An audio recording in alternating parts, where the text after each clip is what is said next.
Welcome everyone. I am Natasha Daniel, the Manager of Workforce Development at Efficiency Canada. Thank you so much for joining us for this very special Discovery EE session in celebration of Asian Heritage Month. I'm facilitating today from Tukaronto, also known as Toronto, a name that comes from the Mohawk word Tukaronto, meaning the place in the water where the trees are standing. So this refers really to the wooden stakes used as fishing weirs by the Haudenosaunee and the Huron-Wendat peoples in the local waterways. As we gather here, it's important to really reflect that many of the streets we travel daily on in Toronto were built along the original Indigenous portage trails used for thousands of years. Now, I like to really use this as a metaphor for much of the work that we do in energy and energy efficiency, as it's built on the knowledge and sustainable practices of Indigenous peoples across Turtle Island. For those joining us for the first time, Efficiency Canada hosts Discovery EE sessions every 2 weeks. These sessions bring together people across the sector and those curious about energy efficiency to share knowledge, highlight innovations, and explore emerging topics, research, and pilot projects. Today, we're thrilled to launch the latest feature of our Day in the Life campaign, which showcases real people in real energy efficiency workplaces. And today, we shine the spotlight on something that is very personal to me and also very inspiring. In honor of Asian Heritage Month, we're featuring an engaging conversation between two outstanding leaders. The first being Fatima Crerar, Vice President of Partnerships and Strategies at the Atmospheric Fund, and Yasmin Abraham, who we also got to enjoy last month, and she is the President and co-founder of Kambo Energy Group. Fatima has been a force in advancing transformative programs across Canada, from Summerhill to ecobee, and now at the Atmospheric Fund, where she bridges industry, policymakers, and communities to drive low carbon solutions across the Greater Toronto Area and Hamilton as well. Yasmin Abraham, a nationally recognized champion of energy justice, leads community-first approaches that ensure equity-deserving communities aren't just included, but they're prioritized in Canada's clean energy transition. Together, they'll explore what equity-centered climate leadership looks like in practice, not just theory, and how women of color are reshaping Canada's 48 billion energy efficiency sector from the front lines. So I want to give a big round of virtual applause to Yasmin and Fatima. We are so privileged to have you guys here with us today. Thank you again for being here, and I'll let you guys take it away. Thanks, Natasha. Hi, Fatima. Hi, Yasmin. Great to see you. Good to see you. Happy Asian Heritage Month. Yeah, you too. Do you have plans? Hang out with you. Exactly, this webinar. That's right. It's so good to see you, and what an honor, and really grateful to Efficiency Canada for giving us this platform and giving us a chance to chat. You and I have known each other for a few years now. And I remember before I met you, a lot of people were like, you don't know Fatima? Oh my God, you got to meet her. She is a powerhouse and you guys would get along so great. And they were right. And I know you a bit, but I don't think I know your origin story when it comes to your work in this sector. I love that setup, like I'm a superhero or a supervillain. You are. I know. Would love to hear a little bit more about your origin story and what brought you to the sector. And I think maybe more importantly, what keeps you here? Because we can all, I'm sure in our career, we've all kind of jumped around, but what keeps you here? Because you have been here for a while. So what is it about the sector that maybe you love and keeps you going? Yeah, thanks, Yasmin. I remember when we met too, and it was the same. You've got to meet Yasmin. You've got to meet Yasmin. And then in meeting you, yeah, like there was some instant chemistry. So I'm really glad that we get to do this. And like the opportunities that we have had to connect, we haven't chatted like this. So this will be great. What brought me to the sector? I remember a little bit of this aha moment in university. So I've always loved nature, always loved biology. Yeah. I love dirt. I love soil. I love all the, I do. I love dirt. And I could smell it right now just talking about it. So there's part of this natural world that I've always appreciated and grown up with. And then my parents always conserved. And I think part of that was their upbringing. Part of it was cultural. Part of it was just smart. Why waste? And I remember, I think my dad was the first champion for reusing plastic bags. Like 1983, this man was like, save that plastic bag because it's got life We're left. gonna use it. Yeah. You grow up with the sense of conserving, hitting the lights when you leave a room, love for the natural world. In part two, my own like Muslim values about just reverence for creation and appreciation and understanding this as interconnection. And then you add to that, like grown-ups asking you constantly, so what are you going to do when you grow up? And then it all came together for me in university, learning about global warming. So here I'm the science kid, hydrology and forestry and ecology classes. And then all of a sudden in third year, I'm taking a course on global warming. Wow. And it all comes together because there's this beauty about how our atmosphere works. And then this horrible thing that humans are doing exclusively just through the way that we're building our cities and our communities and are living our lives. And suddenly, for me, this was like, are we talking about this? Are we working on this? I remember learning about light bulbs and buildings and transportation, like all the things that you and I are now working on every day. But that was that moment. And so from there, I just followed my interest. And I sought the work out and I took every opportunity that came to me and I built up my skills. And what keeps me here today, it's pretty amazing to look back on it. I think you and I were talking about how suddenly there's 20 years behind where that story ended and where we're sitting today. And this is the most exciting time to be working on energy efficiency and on decarbonization. Like for the first time, everybody is talking about, even if you're against it, we're talking about it, right? I remember when we were asking people not to idle their car at school parking lots, right, during school pickup. And now we're talking about electrifying the way we get around. And so the work is important. And this is the generation, like we have to address this. So there's that keeps me here. It improves people's lives, which is something that I really appreciate the chance to do, the privilege to do. And then let's be honest, the sector attracts some pretty fantastic people who have big ambitions and want to get things done. And who wants to leave that? So, but what about you? I don't know your story either. Oh, my origin story. My building. Your origin story, yeah. Yeah, so I never thought that I would be in the sector. I didn't even know what energy efficiency was, which is ironic because my father worked in this sector my whole life. And I took a path. I did a molecular biology and biochemistry degree, thought I wanted to be a doctor, but realized I didn't. And so then got into kind of sales and software and was doing that work and was really good at it, but it was fine. It was just a job really for me.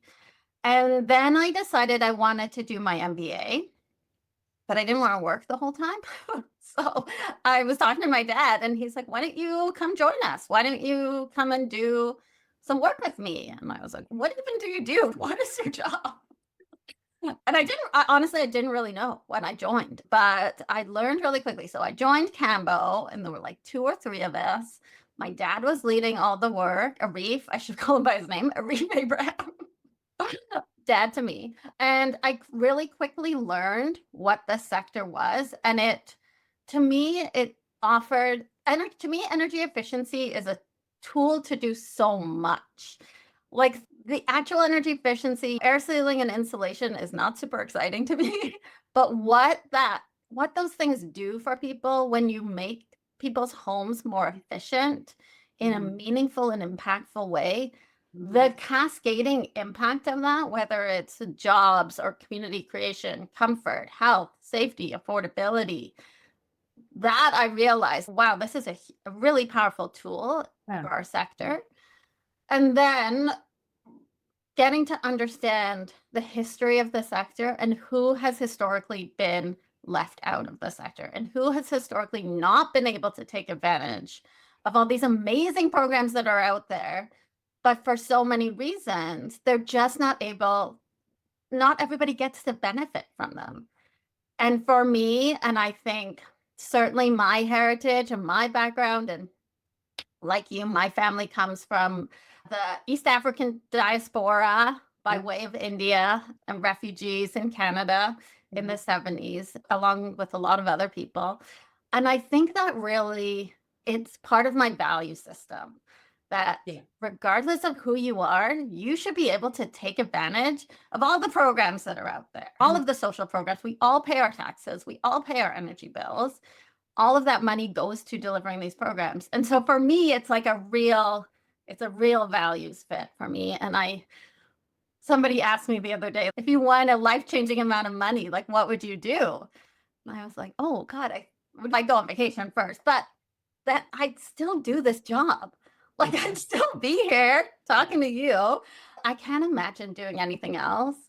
And I think you hit on something like the people in this sector, the true friendships that I've made, like people are really cool in this sector. And it's a little known fact. And the work is hard. Like we're trying to solve big problems, climate change, efficiency, affordability, housing. Yeah. These are huge social problems. And it's not easy, but I wouldn't do it if I also wasn't having fun doing it. Yeah. Like I think the people in the sector make it fun. They make it great. And so it's the greatest joy of my life. It's such a privilege to do this work next to folks like you and the Efficiency Canada team and so many other folks. Yeah, that's my origin story. Yasmin, we're sisters from different misters. You know what I mean? Just about time we found each other. Yes, I love it. I love it. So this is cool. When we were planning for this and Natasha was prepping us, she pointed out, oh, let's do this in May. Let's do this for Asian Heritage Month. And I think both you and I were like, oh, Asian Heritage Month. And so let's lean into that a little bit. Right. We both talked about some very similar backgrounds that we have, but what does that mean to you? What does Asian Heritage Month mean to you? And how does it relate to your work? It was really funny. Like I had to Google. I gotta be honest. Like I had to Google. I'm like, am I included in this? Yeah. Is this for me? Yeah. And it turns out it is. And so thanks to Natasha for giving me another holiday to celebrate in my year. But yeah, I think so for me, like I said, so our family came from East Africa in 1973. Pierre Elliott Trudeau, the older Trudeau, let a lot of Ismaili Muslims into Canada at that time when there was a genocide in Uganda. And a lot of people in our diaspora and in our community came to Canada at that time. My immediate family, I was born in the UK. My mom is from England. And so I came in 93, but all of our rest of our family was in Canada. And so I think for me and for us, like all the work that we do at Empower Me is really connected to our own personal experience as a family. We're a family business, and those values are so ingrained in our community, in our company. So Empower Me is a program we started in 2012, so 13 years ago, really because we didn't see anybody that looked like us in the programs we were delivering. We were delivering programs on behalf of utilities and governments, and we kept seeing like the people that were coming in didn't reflect what our communities looked like. And so that I really believe that if we didn't have that lived experience and that understanding that's not always clear to everybody, or that's not really front of mind.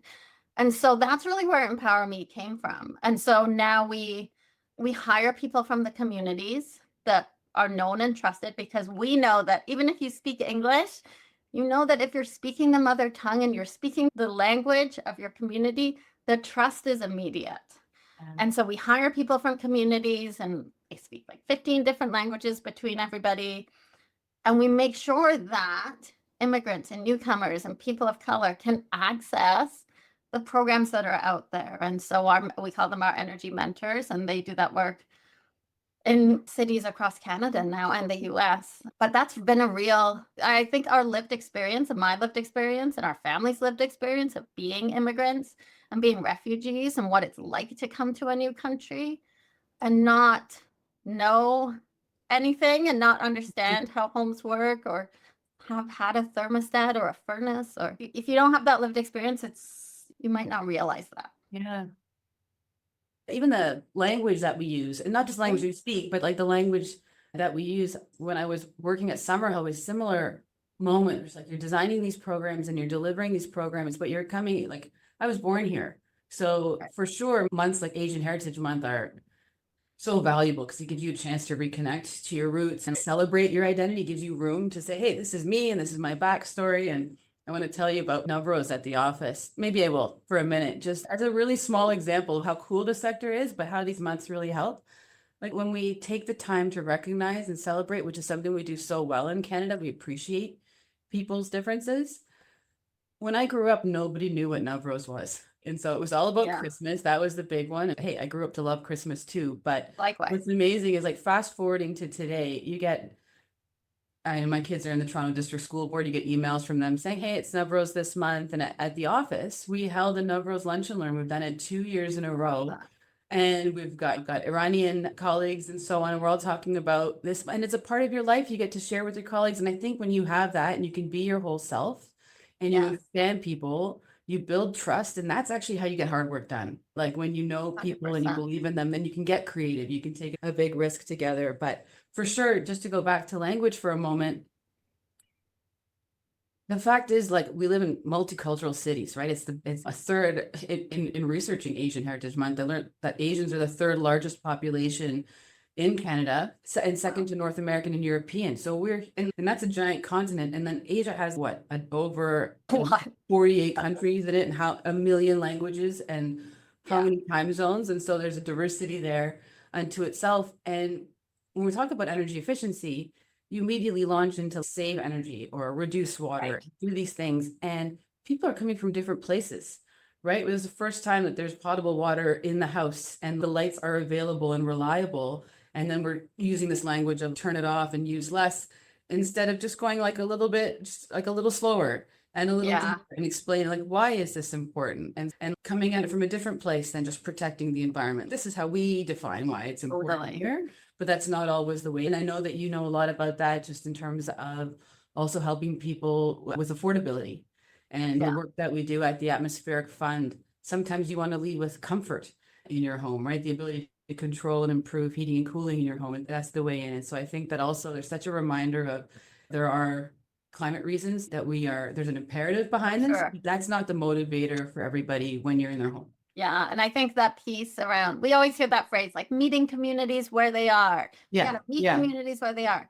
But what that actually means is that you might not be talking about climate. You might be Mhm. talking about affordability first. You might Mhm. have to do things a little bit differently. Like we might have to talk about how to read your energy bill before we can start talking about decarbonization and electrification. Like people are not ready for that if they don't even understand what energy is and how their home uses energy. And I think the other piece there is that a lot of immigrants, especially, come from places where governments and utilities are not your friends and are Yeah, not, you taught me about that. yeah, they're not organizations that you would put up your hand and say, oh, here's my income and here's my address and here's how much energy I use. And so there's a lot of hesitancy and distrust there. But there's ways to get around it. I think community-led approaches, meeting people where they are, means hiring from the community and being really addressing their needs that they have told us over and over. One thing we talk about a lot at Empower Me is, why does the utility want me to save energy? Don't they sell me energy? That seems weird. Which for us in the sector, like we get the business case and the regulatory and the rest of it. But it's a fundamental thing that we don't often think about when we're doing communications. Yeah. Let's talk about leadership. Okay, let's talk about leadership. That question always comes up. It always comes up for me. And I am accused of being a leader. This week I was accused of being a boss, which rude. Yeah. And I'm sure it comes up for you too. But really just reflecting on that. I think when I think about leadership and people who are leaders, it's not, to me, it's nothing to do with your title or how old you are or what you look like. I have really met leaders who span age and position and the rest of it. And when I think of why they were leaders, it's their ability to motivate and bring people together and go towards a common goal. And I think that's really, you mentioned this, like following the work that you love and within your origin story. And I think that's been it for me too. I've always just, when I find something that I love, I just kept going. And then here we are. I wake up and I'm leading a 50-person company. And that definitely wasn't the plan. And that wasn't really what I thought my origin story would be, but really leaning into the work. And so just curious if you could share a little bit about how you reflect on your journey as a leader, and maybe what would you tell Fatima of 20 years ago? What would you tell your younger Oh self? my God, so many things. And I sit her down and talk to her for 2 hours straight, lecture her. I don't know, Yasmin, my journey as a leader, I don't think about it a lot. Right? I think about the work. I think about the exceptionally talented people around me in the groups that we partner with. Yeah. And then go for it. You hear ideas that are incredible. Someone says, hang on, we should be doing things this way. And all I want to do is enable that. Like to me, a Yeah. leader is an enabler and facilitator. And when you believe in something, like you help get it unstuck and you give people tools and resources. You look for quality and you try to get breakthrough ideas. But that to me is what it's about. It's just like lifting the people around. We know what we need to do. And I know you and I are going to talk a little bit about this, but Yeah. one of the really facilitative and grounding pieces of the challenges that we're working on is that actually we also know the solutions. So we really have an implementation problem. We don't need to invent new things. We need to put the things we know will work into practice at scale, home by home, building by building, community by community. And so that's what I think the job is of a leader, is like getting things done. It's nothing more than that. Yeah. So I'd probably tell my younger self to chill out. There's a colleague of mine at the Atmospheric Fund. She put it this way, but like it stuck with me, which is to go fast, you have to go slow. And so I've always been a curious person, but what I've learned to understand is that's helpful because what you're doing is you're defining the problem and you're understanding the problem. And the minute you can clarify the problem, the solutions start to come quickly. But sometimes when you start with a solution, you're solution looking for a problem. It's the wrong way. Yeah. So I tell myself, yeah, go slow and understand the problem. And the other thing is I would say is like, write things down. Write it down. I used to go by the seat of my pants on everything. But joking aside, you Yeah. can't mobilize a group. You can't strength test an idea. You can't get things going in the real world until you put it on paper. Those would be my. I those would love be my that. tips. Yeah. But you too. What have you learned? Yeah, what would you tell young I was Yasmin? thinking about this. Yeah, it's such a weird question. It's not a weird question, but it's weird for me to think about and answer. I get it. And I was thinking of it in context of Asian Heritage Month. Mhm. To me, these months are so important because it supports representation. Like even just to have me and you on this call, like this would not have happened 10 or 15 years ago. Yeah. So the power of representation is so huge.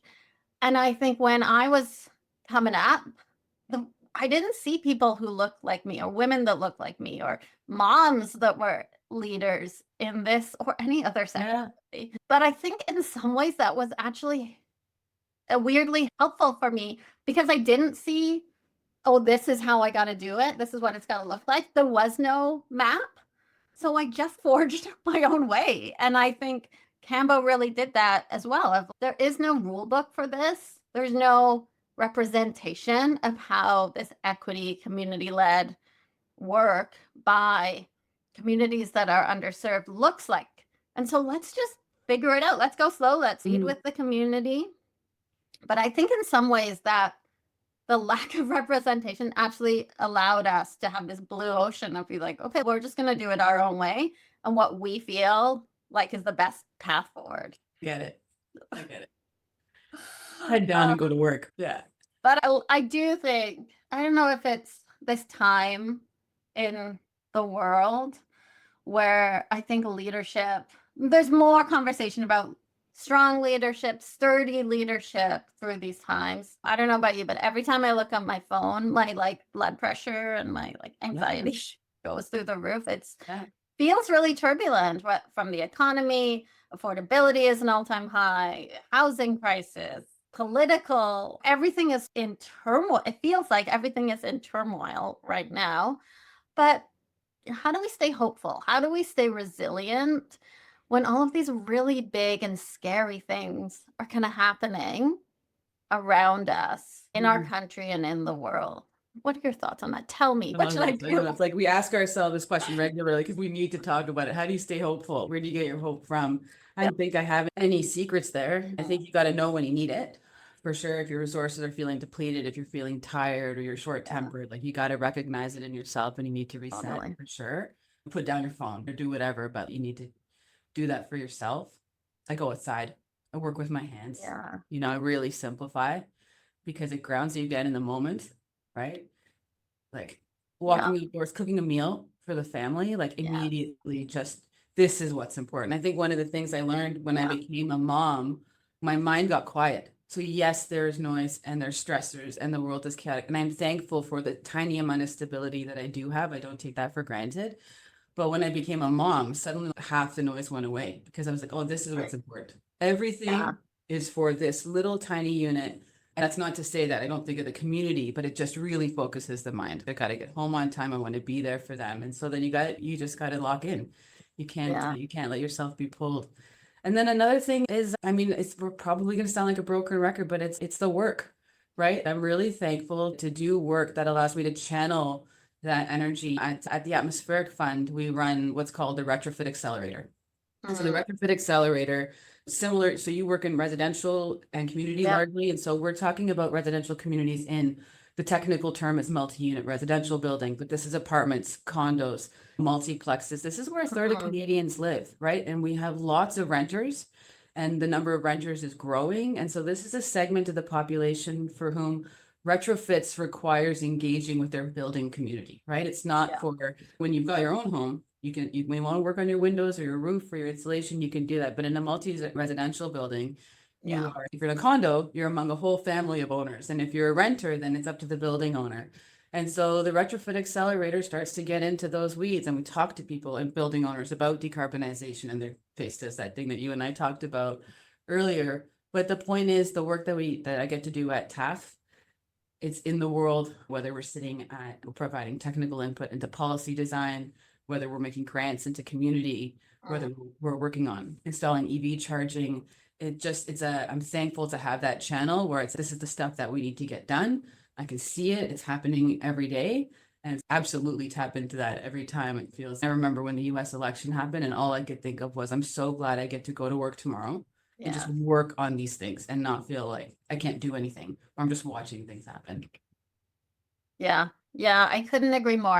I think reflecting is the same, like making sure that you are prioritizing what's important. I have 2 kids and like just shutting the laptop, shutting up the phone, and just remembering why I'm doing this. It is not to send another email or create another spreadsheet. It's to create stronger, better communities, a healthier world, and a healthier Canada. And I think, for me, it's like making a meal, getting outside, touching grass, all of those things. Hugging you people. Yeah. Totally. Yeah. Finding people. And I think for me, it's also like it's interesting because the macro economy and the macro highlights they're not great. But when I look at what's happening in the work that we are doing, and when I hear about the work, there are some really amazing things happening. And I think this sector has, like you said, it's never been a better time to be in this sector because there are some really game-changing things happening. And so getting out there and seeing the impact of the work is always, oh yeah, this is why I do it. This is okay. It's going to be okay, you guys. Let's talk about that a little bit because I think we've got this in common, TAF and Kambo and so many others. It's like we don't work alone, right? Our organizations work with and alongside so many other groups and so many other sectors. And so we depend on and benefit from collaboration. There's just no other way to do it. And so what have you learned about partnerships? Oh my gosh. Spill some secrets. What does it take to I build? won't gatekeep yet. That's cool. I think it goes back to that same thing that we're talking about with communities. It's about trust. It's about connecting with people. For me, I think tying back to that representation thing, when early in my career, what I thought a president of a company should be, it was very serious, dark suits, and that's how they show up. And I remember with forging this path and just realizing that if I show up as my whole self, exactly who I am, people respond, relationships are built, trust is built.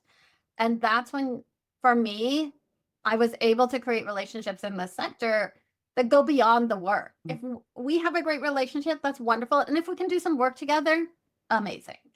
But it's always about the people first. And I think that's what leads people to trust each other and therefore do work together. There's lots of ways to make money in this world outside of lots.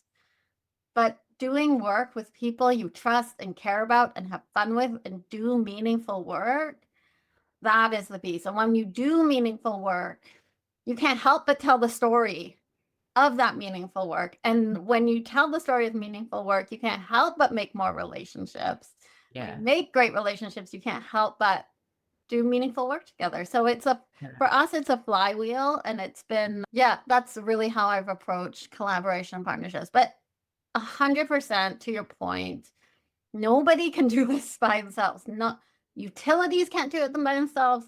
Governments, folks like Kambo, charities, philanthropy, we have to stop siloing this work. We have to start leaning on each other and the expertise that each of those groups bring. And not one expertise is better than the other. One doesn't mean more than the other. Everybody brings something that is critically important to this work. And I think that's been the challenge. One of the challenges I would say in our sector is that we prioritize certain views over others. And it's stopped us having meaningful, scalable change. But with projects like DRE, engaging with the community, addressing Oh, those. hang on. Acronym alert. DRE, Deep Retrofit Accelerator Initiative. Keep going. But I think that's really how we attack some of these big, hard challenges. And the question about renters in the Q&A. We got to get renters at the table and landlords at the table. We can't do it by ourselves. Anyway, I'm going. Tell me what. That's okay.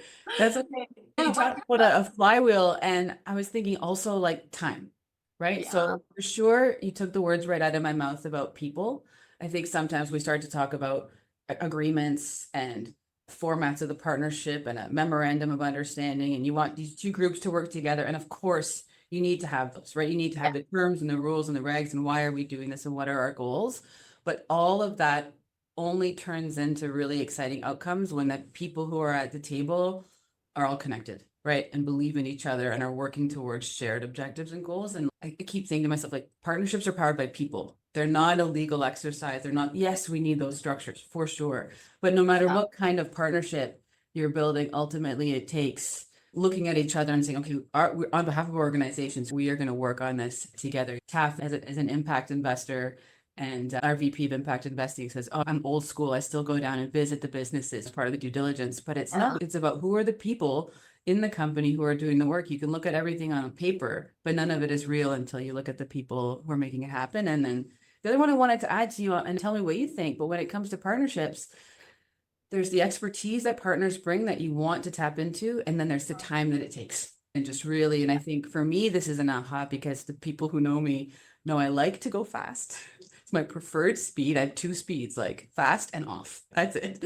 But it takes time. And I think one of the big, I hate to position it like as a light bulb moment or an aha. You can argue with me if you see differently, but it took a minute for us to connect the environmental movement with community, right? With equity and seeing that actually these are shared. And so I think of a group, Toronto Community Benefits Network, as an example. They're ahead of us when it comes to community benefits agreements, understanding social procurement, understanding how we ensure that the jobs of the clean energy transition actually go to the people who are historically underserved, underemployed, communities that are facing poverty, people who want the opportunity to build generational wealth. And you meet this group, you meet Rosemary Powell, exceptional executive director there, and you're thinking like, okay, for me, I'm like, okay, what do we work on first together? And it's going to take a bit of time. We're going to support each other's work. We're going to get closer to it. We're going to go to their events. We're going to learn about it. And now we're starting to build a fruitful relationship, but it's like there's chemistry between the people. We found our shared objectives. We respect each other's areas of expertise. We know there's something there. And it doesn't matter. It doesn't have to exist always as a construct, but you know that you're working towards it. It all materializes. It all materializes. I love that. Yeah. I love that. Yeah. Putting the time into the relationship will pay dividends. We see that a lot with communities, and especially when government organizations are looking to do some community engagement with communities. The challenge is whether it's a survey or a focus group, or we want to know about transportation or whatever it is. The challenge is that they haven't spent the time and the effort and the the money to build relationships with the Mhm. community. And so it can often come across as transactional, which is Mhm. maybe kind of what you're like, okay, we meet each other, let's do a thing. Well, we got to slow down, to your point, and especially building those relationships in those communities, meeting them where they are, providing education, providing jobs, providing all this stuff, builds trust and rapport and starts to break down those silos between the community and the rest of the sector. So it's easy to get people out to a focus group. It's not a big deal because you've already put the effort in to that relationship. Like you and I have a wonderful relationship, and I know I could call you and ask you for a favor. And we've spent the time building our relationship and our trust. But if a stranger calls you and asks you for a favor, you'd be like, oh, I don't know you. So it's like building the relationship first before we try to extract and transact in relationships. And I think it's interesting. We do a lot of work in the US, and I do think that the US is far ahead of us in that work with communities. They've done a lot of work, and the description you just gave of that group in Toronto, that's across some of the states, not all of the states, but it's a rarity in Canada. We don't see that. That's not a common thing. So that's definitely my flag to fly this year, is how do we really bring those communities? How do we hire them? And how do we make sure that they are Yeah. benefiting Yeah. from this work? I know. Who knew that we would be talking about procurement? Procurement. As such a secret, fantastic tool I never knew. to use. But I think it's also vital because we can't think of this like program to program. Oh, I need to install whatever. Yeah. I need to get to 10,000 homes or upgrade this many windows or get that many panels. Like we can't think program to program. We need durable solutions.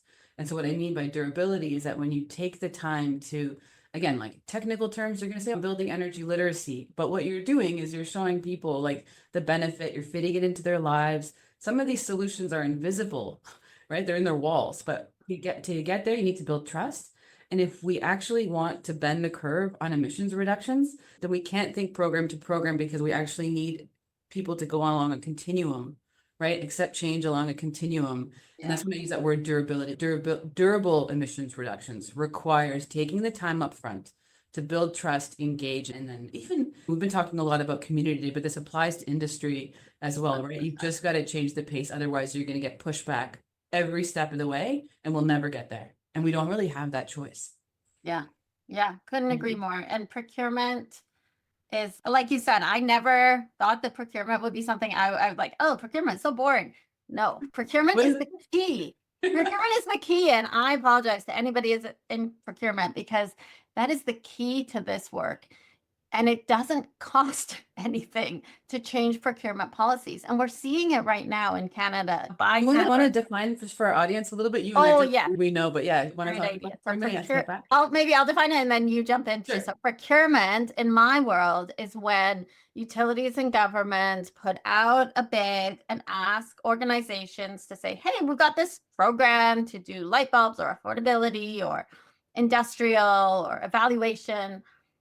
Who wants to do it? How much is it going to cost? And how are you going to do it? And then companies bid and then they pick one and then they go ahead.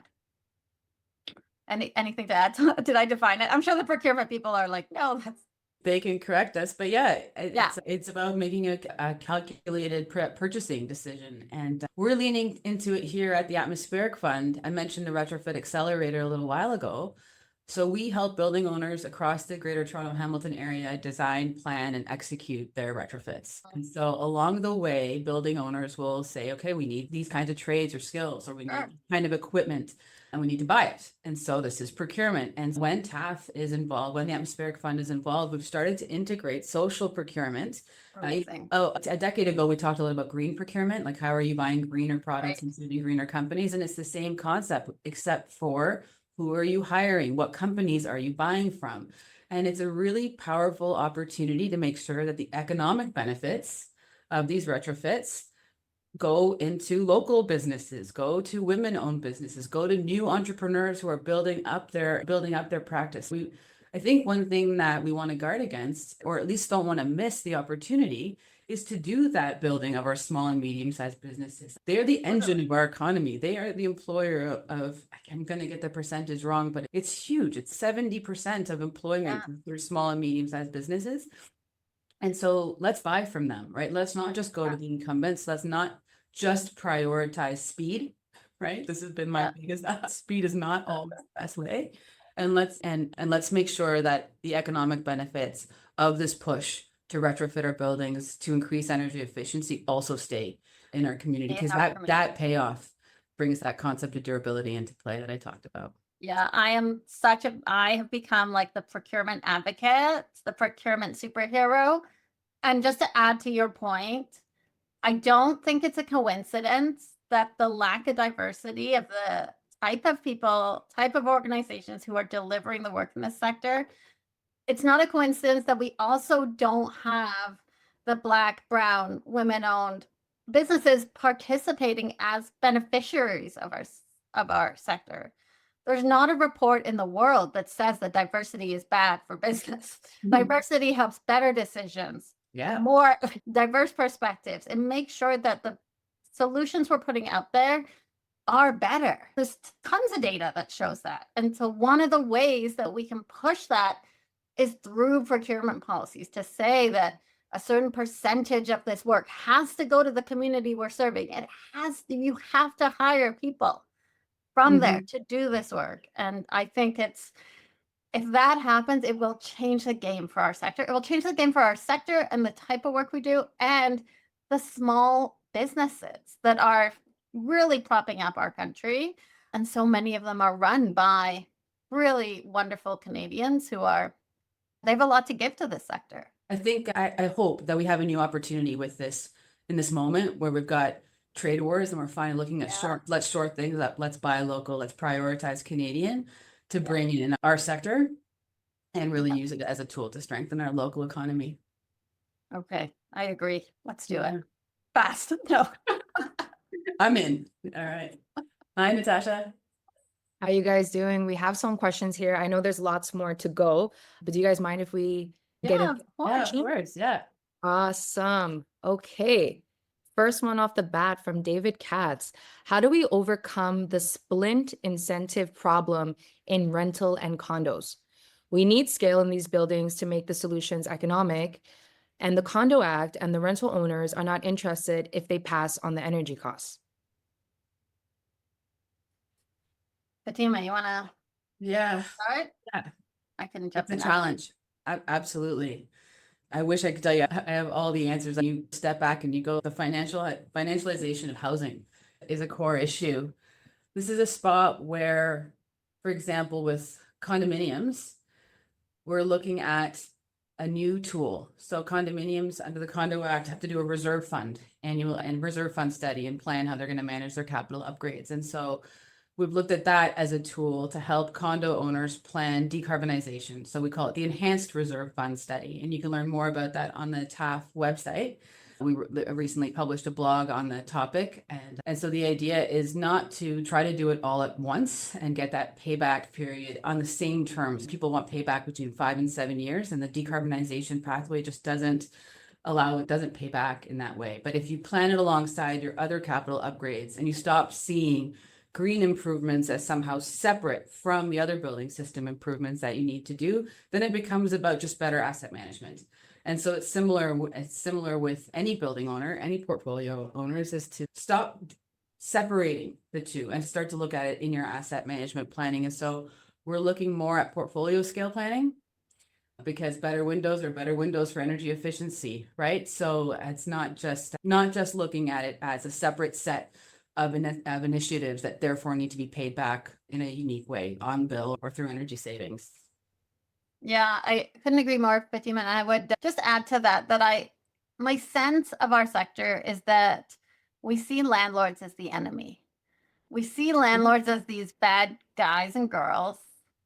And I think we make a lot of assumptions about them. And it reminds me of a lot of the work we do in community, that we are not engaging with them. We don't have them at the table in a meaningful way.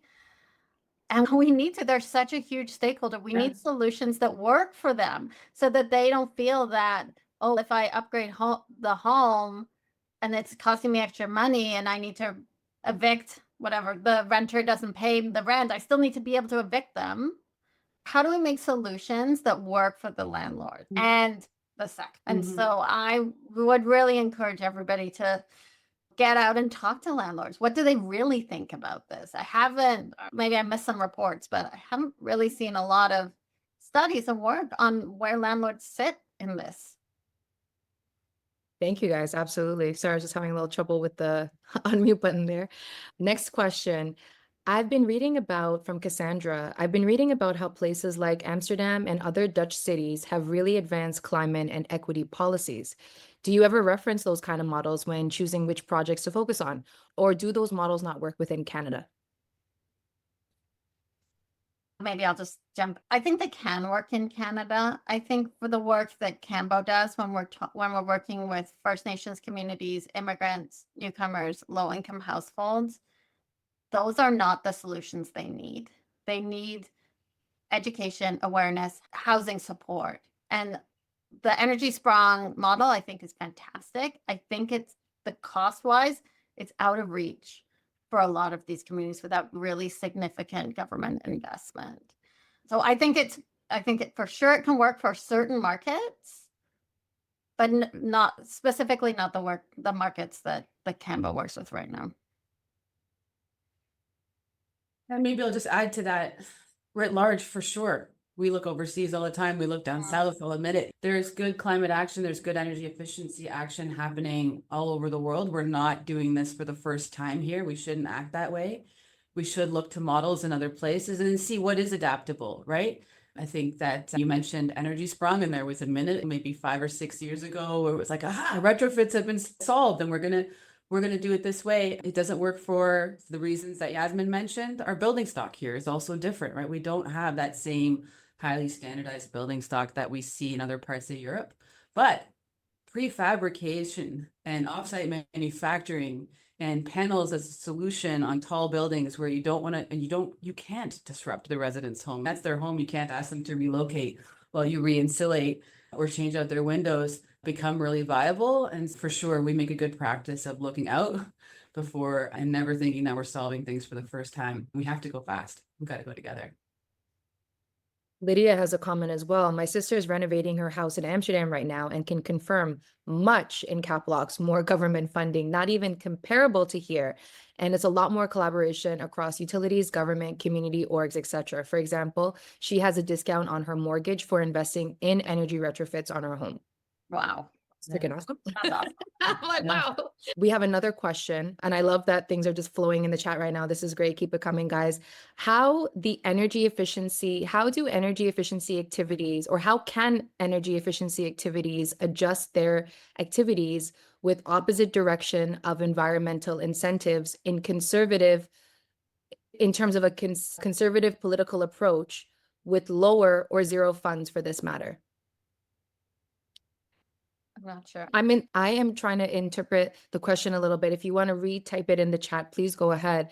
Sapide has the question: how can energy efficiency activities adjust their activities, I think, with opposite direction of environmental incentives when we're approaching a conservative political model with lower or zero funds for this matter, which is much, does that make a little bit more sense, guys? I'm seeing some. The heart of the question. I'm so sorry. I'd be really happy to get the person who asked it to rephrase it, though, or just clarify it for us. Yeah, I'm doing my Yasmin? interpretation here. Sapide, please, I'll give you a chance to retype it in there, and then we'll go to the next question and we'll come back to you. Yes, the budget is important. Definitely.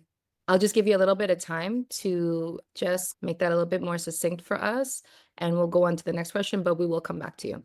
NRCan is, it's about a question for procurement. In public procurement, many government departments require equal alternate options or avoid sourcing select brand-specific products. But when we are implementing new and innovative solutions, sometimes there's not always green alternatives that operate in the same way, or greener solutions might be slightly more. What are your recommendations in approaching this? Yeah, it can get tricky for sure, especially in the public sector. You've got rules about how what you can choose and under what terms you can choose and what you've got to prioritize, and sometimes price wins out. I don't have a silver, I don't want to say bullet. I need something else. I don't have a magic wand to just make those problems go away. But I would tell you, always collect the information, always make it visible, and always table it in your discussions, right? Like, we can't change the rules and requirements overnight, but I think prioritizing those things, making sure that you're collecting information about the ownership structure, who the owners are, what their policies are on human rights or pay equity, a whole host of things that companies can and should be able to speak to, include those in your procurement, include them in your evaluation, table them with your colleagues. Because you may find that when you're just going in that, can they sell us these units at a better price? You're ignoring everything else about the company. But when you start to look at that, you will find more values aligned providers. You will find people who will go farther with you, who will handle challenges better with you. And you will find people that you want to work with. And I would just say, make it visible, ask for it, show that it's a priority in your call documents, and then make sure it's a priority and it's discussed when you evaluate. Yeah, I think there's not going to be a magic wand for all of these things. Definitely, there's going to be situations where you do have to go lowest price. But Fatima says, once public procurement starts to show what's the ownership of your company, what's your human rights, what's your climate policies, Yeah. how do you deal with this? Are you women owned? Are you minority owned? Are you indigenous owned? When you have that, procurement is built, and folks who answer procurement opportunities do so in a way to win. All they're trying to do is win that. And so when they start seeing that, they might start picking up the phone to those small indigenous-led marketing companies, the women-owned evaluation company, and say, hey, do you want to be a subcontractor with us? Do you want to partner with us on this? As you're signaling to the market, this is important. If you want to win this, Exactly. this is important to us. Yeah. And we can lean on capitalism to know that will change things. Awesome. Next question from Natasha. That was from actually Abhi, a friend of ours and a great entrepreneur. And I'm sure Hi, we Abby. continue that conversation, Abhi. Thank you. NRCan is funding a pilot of panelized retrofit that is modeled after the fairly successful Dutch program, Energy Sprong. Unfortunately, the Dutch model doesn't acknowledge embodied carbon, which needs to be a huge consideration. I'm a baby researcher, actually a carpenter. Oh, that's a great term. But it seems to me that in countries where the retrofit climate policy is working, for example, Germany, Netherlands, Ireland, there is a way larger investment by government towards this work. When I looked into retrofit, specifically Canada versus other areas had differences of up to 170,000 in various incentives and support. So it's a sort of like a comment question if you guys want to jump on that, but that comes from Natasha. Yeah, I think the point is that more support is needed, and I couldn't agree more that we need to put a fire under this work, and it needs to be pushed forward fast. Yeah, I couldn't agree. I don't really have anything Yeah. to No, say I think so otherwise, too. but I mean, plus one. Yeah, plus one. And I think that we need to see some innovation and some involvement from financial institutions. This is going to need in part public funding for sure. And especially when you start talking about the health benefits of retrofits as an example, there isn't an ROI that doesn't show up on your pro forma or your business case, but yet it's there when people can sleep at home in the extreme heat of summer, as an example. But there are a lot of parts of this that are easy to monetize. You can see the payback. And so one thing that I'm excited to see more of is more participation from the private sector on those energy efficiency measures that are well known, studied, very reliable financing opportunities, and then help make more public dollars available where that capital is more patient, where it shows up on our health spending. Allow that to fund the things that take longer. But we definitely need to see more private capital coming in. There's lots of room to play, and there's lots of money to be made. Absolutely. I don't want any question to be unturned. So I'm gonna take another little stab at this, okay? And then we'll go into our closing comments and we'll end this a little bit after one, if everybody's okay with that. But I think what they're saying is, how can we approach energy efficiency activities when we're dealing with a more conservative government? Oh, I see. A more conservative political approach with less funds for this matter? Because when it comes to government, it's all about budget. And so can we reframe that? How do we adjust these activities for a more conservative mindset? I mean, one thing I'll say off the bat is energy efficiency is pretty apolitical, right? Energy efficiency is about affordability. It's about helping people with their day-to-day, about spending, heating and cooling, taking care of their families, and every stripe of government wants to see that done. In fact, the current government, we've got a conservative government here in Ontario right now, and in January, they launched a $10 billion 12-year program for energy savings. Don't let the political stripe make you feel like it's defeated. The values are there. I think you might have to change what you talk about or what you lead with, but we've talked about that in many contexts. I don't think it applies uniquely in the political or in the government context. Yeah, I would just say that energy efficiency, the ROI and the math on energy efficiency will always make sense. Utilities to governments, it'll always be cheaper to save energy than to create it. Always. And that's what helps me sleep at night because we live in a capitalist society, and that will always forever be true. And so efficiency will always be here. Fantastic. I leave it up to you guys for any closing comments, suggestions, things that we should be doing right now. Please go ahead.